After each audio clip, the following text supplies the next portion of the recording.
Em nosso estudo de hoje está no Evangelho de Lucas, capítulo 14, versículo 35. Nem presta para a terra nem para o monturo. Lançam-no fora. Quem tem ouvidos para ouvir, ouça. Palavras do Cristo mesmo, do próprio Jesus. Emmanuel vem comentar na lição 121 do livro Pão Nosso, Monturo. Segundo deduzimos, Jesus emprestou significação ao monturo. Terra e lixo nessa passagem reveste-se de valor essencial. Com a primeira, realizaremos a semeadura. Com a segunda, é possível fazer a adubação onde se faça necessário. Grande porção de aprendizes, imitando a atitude dos fariseus antigos, foge ao primeiro encontro com as zonas estercorárias do próximo. Entretanto, tal se verifica porque eles desconhecem as expressões proveitosas. O Evangelho está cheio de lições nesse setor do conhecimento iluminativo. Se José da Galileia ou Maria de Nazaré simbolizam terras de virtudes fartas, o mesmo não sucede aos apóstolos que a cada passo necessitam recorrer à fonte das lágrimas que escorre do monturo de remorsos e fraquezas, propriamente humanos, a fim de fertilizarem o terreno empobrecido dos seus corações. De quanto adubo dessa natureza precisaram Madalena e Paulo, por exemplo, até alcançarem a gloriosa posição em que se destacaram. Transformemos nossas misérias em lições, identifiquemos o monturo que a própria ignorância amontoou em torno de nós mesmos, convertamo-lo em adubo de nossa terra íntima e teremos dado razoável solução ao problema de nossos grandes males. Gente, eu sou suspeito para falar. Espetacular a análise de Emmanuel hoje. É como sempre, mas a de hoje tem um significado especial. Por quê? Porque a gente aprende lá com aquela frase antiga de Lavoisier na Revolução Francesa, que na natureza nada se cria, tudo se transforma. E quando a gente começa a estudar o processo de seleção natural e o processo até mesmo, né, de como é que as espécies se mantêm, uma se alimentando da outra, cadeia alimentar, a gente vai vendo que os excrementos são utilizados como adubo para daqui a pouco estar fertilizando as flores que vão fornecer o fruto para alimentar o reino animal de novo. Então o ciclo está o tempo todo funcionando, de maneira que, se você interromper esse ciclo em qualquer das suas etapas, você vai estar comprometendo, como o homem é ao longo da história, comprometeu sempre que quis colocar o dedo ali. A gente lembra que a peste bubônica, por exemplo, foi um exemplo, né? A igreja considerar que o gato era demoníaco, começa a matar gato, sobrou rato, e o homem começou a pegar a doença do rato e deu aquela pandemia que matou aquele número enorme de pessoas por conta da doença do rato. É a mesma coisa, a gente pode fazer a comparação com isso aqui. Então ele vem falar pra gente, ele ainda faz uma comparação interessante, né? Mostra pra gente que José e Maria simbolizaram terras de virtudes fartas. Engraçado, tem uma lição do Emmanuel só falando de José, que é muito bonita. Não está nesses livros aqui não, é em um outro livro. Eu tenho aqui guardado em algum lugar aqui comigo. E muito interessante, que ele fala assim, José quase não é citado.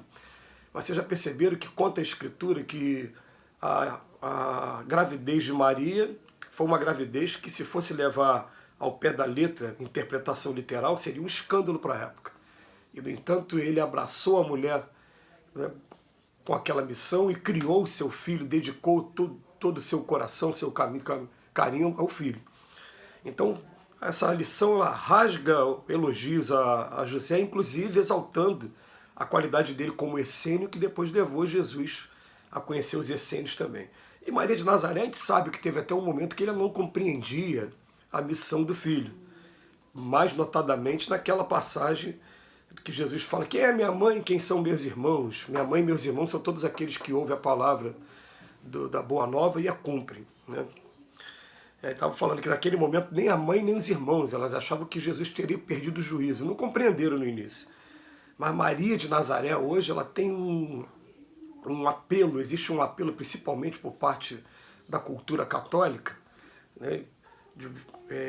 Um culto a Maria de Nazaré muito grande, e que a doutrina espírita ela vem trazer, confirmando vários espíritos através de vários médios, o que dá uma autenticidade, que Maria até hoje tem um trabalho importantíssimo junto a nós aqui na Terra. Ela cuida principalmente de suicidas e dos maiores criminosos da Terra, só isso, né?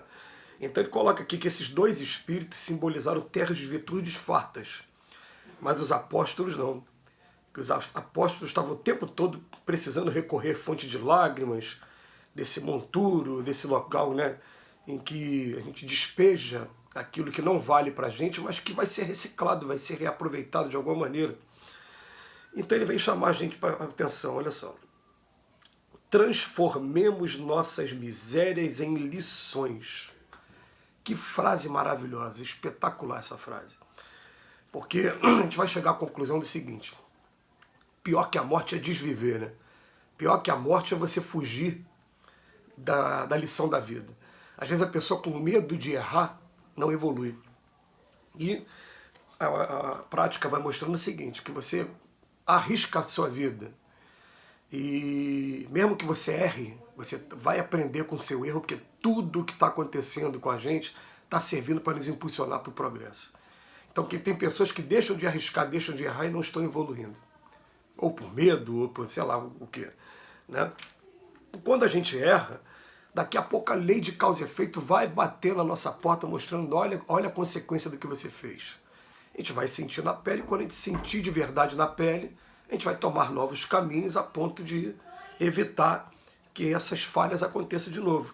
Então ele bota aqui, ó, transformemos nossas misérias em lições. Até porque, em decorrência do sofrimento de algumas pessoas, a gente, olhando de fora o sofrimento daquelas pessoas, a gente não entra no mesmo caminho. Já basta o exemplo. O exemplo também dos nossos sofrimentos para algumas pessoas também vão estar servindo também de lições para essas outras pessoas. Estou querendo dizer o seguinte, por exemplo, quando tinha 14 anos de idade, eu vi um amigo de escola com 16 anos tomar uma overdose, desencarnar com o uso da cocaína.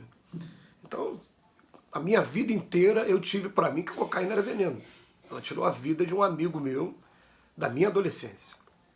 Eu não precisei experimentar aquilo e passar aquilo, serviu como lição para uma outra pessoa. Então tem coisas que acontecem com a gente, misérias nossas, que elas vão servir de lições para a gente mesmo e também lições para quem está assistindo também. Então ele bota aqui para a gente, ó, é todo o trabalho que a gente precisa fazer, né? Identifiquemos o monturo que a própria ignorância amontoou em torno de nós mesmos e convertamos esse monturo em adubo de nossa terra íntima. E teremos dado razoável solução ao problema dos nossos grandes males. Mas você vê que Emmanuel começa a lição, por isso que eu falei que é espetacular, pegando o monturo, ele usa até que onde se despeja as zonas estercorárias. Todo mundo sabe o que é esterco, a gente não precisa falar o que é esterco. Só que ele está falando de cada pessoa, de cada um. Quais são as nossas zonas estercorárias? Eu sei onde estão muito bem as minhas. Aonde a minha agressividade ainda extrapola, aonde a sensualidade me atrapalha, aonde a preguiça. Eu sei muito bem onde estão minhas zonas estercorárias. Cabe a cada um aí a gente saber, né, identificar aonde está de cada um. Mas ele vem falar para a gente, ó, tem um lugar, né, que é o monturo, em que esses elementos são trabalhados, são reciclados. Então, transformemos nossas misérias em lições. Ele vem falar aqui para a gente, né, de quanto adubo dessa natureza precisaram Madalena e Paulo, por exemplo, até alcançarem a gloriosa posição em que se destacaram. Vamos encerrar aqui rapidamente, falando rápido dos dois. Né? Madalena, prova da sensualidade, prova dificílima. Ela abandona aquilo tudo, começa a seguir o mestre e o adubo que ela utilizou dos próprios erros, ela abandonou a vaidade feminina para cuidar de leprosos e de crianças órfãs. Paulo, o tempo todo sendo desconfiado de um lado e do outro. Olha o adubo das misérias dele. Ele traiu os fariseus e de repente se tornou um cristão. Mas ele manteve aquele trabalho, tinha desconfiança dos cristãos por já ter matado alguns e tinha desconfiança dos fariseus. Esse adubo dele, mas ele precisou desse adubo para poder alcançar a gloriosa posição em que eles se encontram. E nós, estamos utilizando o nosso adubo de que maneira? Que Jesus nos abençoe hoje e sempre.